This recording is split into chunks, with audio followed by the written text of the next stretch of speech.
नमस्कार, मैं हूं रविश कुमार।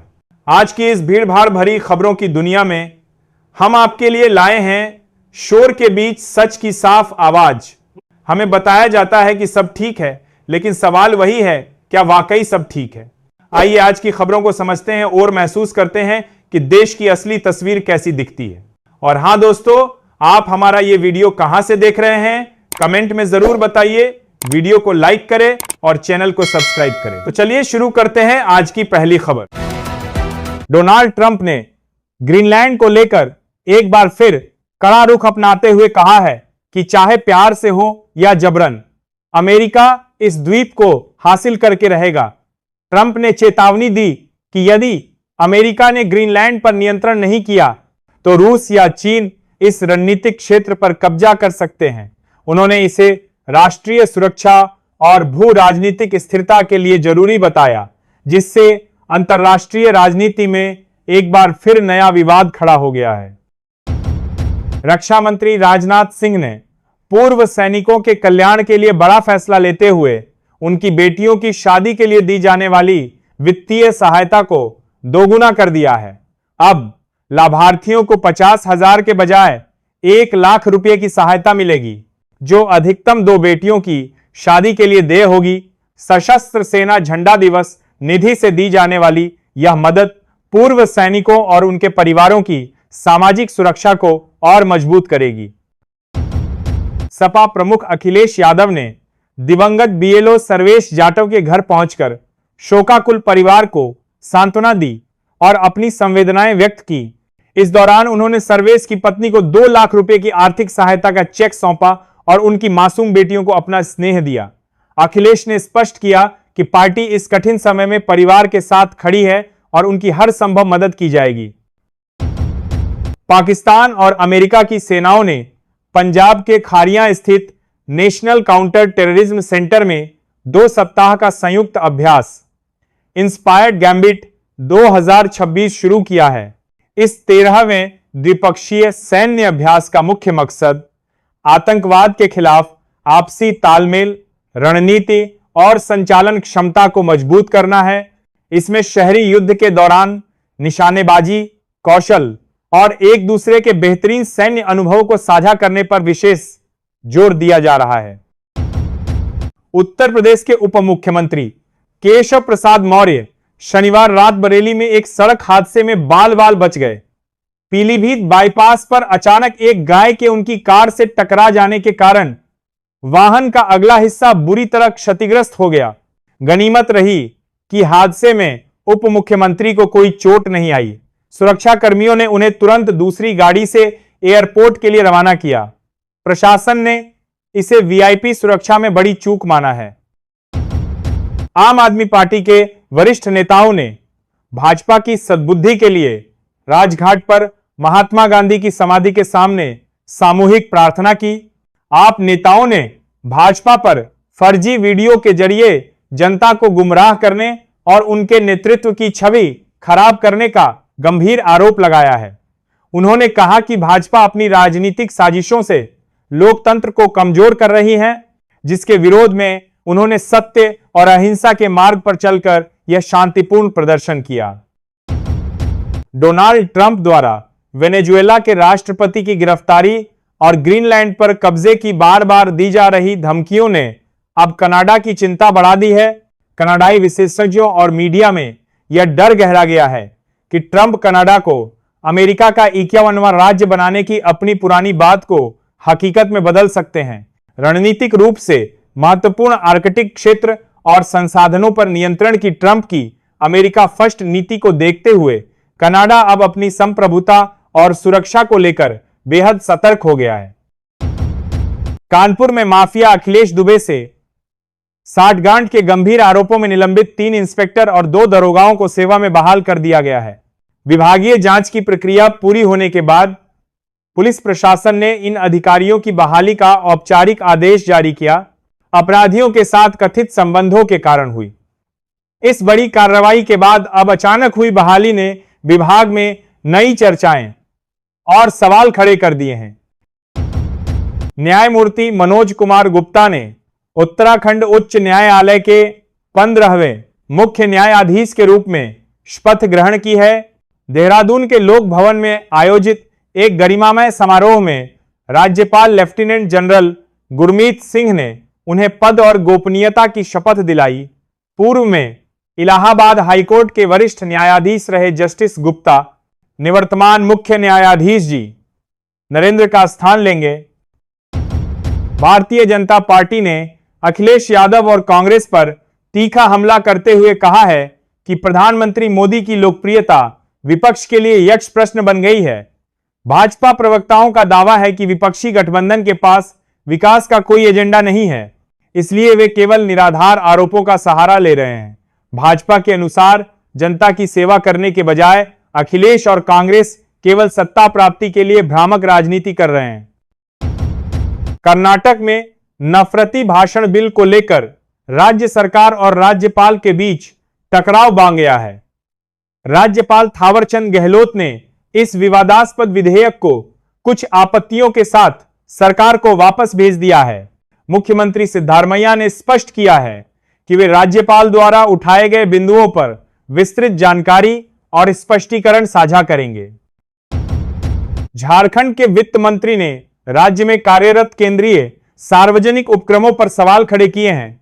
उन्होंने कहा कि ये उपक्रम राज्य के प्राकृतिक संसाधनों से अरबों रुपये का मुनाफा कमा रहे हैं, लेकिन शिक्षा, स्वास्थ्य और सामाजिक विकास के क्षेत्र में इनका योगदान बेहद कम है।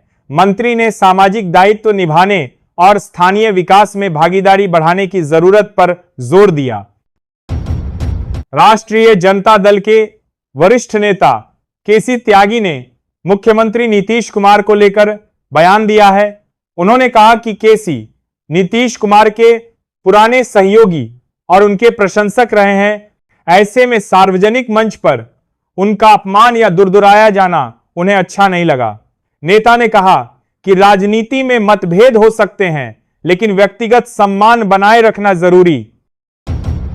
केंद्रीय गृह मंत्री अमित शाह ने जयपुर में कहा कि मोदी सरकार के कार्यकाल में भारत ने वैश्विक नेतृत्व की दिशा में मजबूत कदम बढ़ाए हैं। उन्होंने बताया कि निर्यात, स्टार्टअप और आत्मनिर्भरता के क्षेत्र में देश ने उल्लेखनीय प्रगति की है। शाह के मुताबिक सरकार की नीतियों से भारत आज विश्व मंच पर एक प्रभावशाली शक्ति के रूप में उभरा है और युवा इसमें अहम भूमिका निभा रहे हैं। राष्ट्रीय सुरक्षा सलाहकार अजित डोभाल ने युवाओं से देश को हर क्षेत्र में मजबूत बनाने की अपील की है। उन्होंने कहा कि भारत को सैन्य, आर्थिक और तकनीकी रूप से सशक्त कर ही इतिहास के अन्याय का प्रतिशोध लिया जा सकता है। डोभाल ने युवाओं से राष्ट्र निर्माण में सक्रिय भूमिका निभाने और आत्मनिर्भर भारत के लक्ष्य को साकार करने का आह्वान किया। भारत के दूसरे प्रधानमंत्री लाल बहादुर शास्त्री का हरियाणा से गहरा नाता रहा है। वर्ष 1955 में भिवानी में गांधी प्रतिमा के अनावरण से लेकर देश को जय जवान जय किसान का ऐतिहासिक नारा देने तक उनका सफर प्रेरणादायक रहा। सादगी, ईमानदारी और राष्ट्र सेवा की मिसाल बने शास्त्री जी की जड़ें हरियाणा की मिट्टी में रची बसी मानी जाती हैं। फिरोजपुर पुलिस ने बड़ी कार्रवाई करते हुए पाकिस्तान से आई 5.5 किलो हेरोइन बरामद की है। यह खेप अंतर्राष्ट्रीय सीमा के रास्ते भारत में तस्करी के लिए भेजी गई थी। पुलिस के अनुसार तस्कर अंधेरे का फायदा उठाकर मौके से फरार हो गए। मामले में जांच तेज कर दी गई है और सीमावर्ती इलाकों में सतर्कता बढ़ा दी गई है। झारखंड की राजधानी रांची में मेयर चुनाव का दिलचस्प इतिहास रहा है। अब तक हुए हर चुनाव में पुरुष उम्मीदवार जीत दर्ज करने में नाकाम रहे हैं, जबकि हर बार महिलाओं ने मेयर पद पर कब्जा जमाया है। यह रुझान महिला नेतृत्व की मजबूती और शहरी राजनीति में उनकी बढ़ती स्वीकार्यता को दर्शाता है, जिसे राज्य की राजनीति में खास माना जा रहा है। अमेरिका के ईरान पर हमले की संभावनाओं को लेकर अंतर्राष्ट्रीय हलकों में हलचल तेज है। रिपोर्ट्स के मुताबिक अमेरिका इस दिशा में रणनीति पर विचार कर रहा है। इस बीच डोनाल्ड ट्रंप ने प्रदर्शनकारियों से कहा कि अमेरिका जरूरत पड़ने पर मदद के लिए तैयार है। ट्रंप के बयान के बाद पश्चिम एशिया में तनाव और बढ़ने की आशंका जताई जा रही है। झारखंड भाजपा में सोमनाथ स्वाभिमान पर्व को लेकर उत्साह देखने को मिला। कार्यक्रम को संबोधित करते हुए पूर्व मुख्यमंत्री बाबूलाल मरांडी ने कहा कि सोमनाथ मंदिर भारत की आत्मा है और यह देश की सांस्कृतिक चेतना का प्रतीक है। उन्होंने कार्यकर्ताओं से राष्ट्रवादी मूल्यों को मजबूत करने का आह्वान किया और पार्टी की एकजुटता पर जोर दिया। उत्तर प्रदेश सरकार के मंत्री लक्ष्मी नारायण ने विपक्ष पर तीखा हमला बोला है। उन्होंने कहा कि भगवान राम का नाम आते ही कांग्रेस और सपा को मिर्च लग जाती है। मंत्री ने आरोप लगाया कि विपक्ष राम और राष्ट्र से जुड़े मुद्दों पर हमेशा नकारात्मक राजनीति करता है, जबकि योगी सरकार सांस्कृतिक विरासत और विकास को साथ लेकर चल रही है। पाकिस्तान के हालिया संविधान संशोधन पर बड़ा बयान सामने आया है। चीफ ऑफ डिफेंस स्टाफ ने कहा कि यह संशोधन ऑपरेशन सिंदूर के दौरान सामने आई कमियों की स्वीकारोक्ति है। उन्होंने इशारों में कहा कि सैन्य और रणनीतिक मोर्चे पर पाकिस्तान को गंभीर चुनौतियों का सामना करना पड़ा, जिसे अब संवैधानिक बदलावों के जरिए ढकने की कोशिश की जा रही है। अमेरिका के पूर्व राष्ट्रपति डोनाल्ड ट्रंप को लेकर मछाड़ों के नोबेल शांति पुरस्कार की अटकलों पर नोबेल कमेटी ने स्थिति स्पष्ट कर दी है। कमेटी ने कहा कि किसी भी नामांकन या संभावित विजेता पर सार्वजनिक रूप से टिप्पणी नहीं की जाती। ट्रंप को पुरस्कार मिलने की चर्चाओं पर विराम लगाते हुए कमेटी ने प्रक्रिया को गोपनीय और तय मानकों पर आधारित बताया है। फिरोजाबाद में विश्व हिंदू परिषद के नेता प्रवीण तोगड़िया ने सनातनियों से धर्म और राष्ट्रहित में एकजुट होने का आह्वान किया। उन्होंने कहा कि समाज को संगठित रहकर सांस्कृतिक मूल्यों और राष्ट्रीय हितों की रक्षा करनी होगी।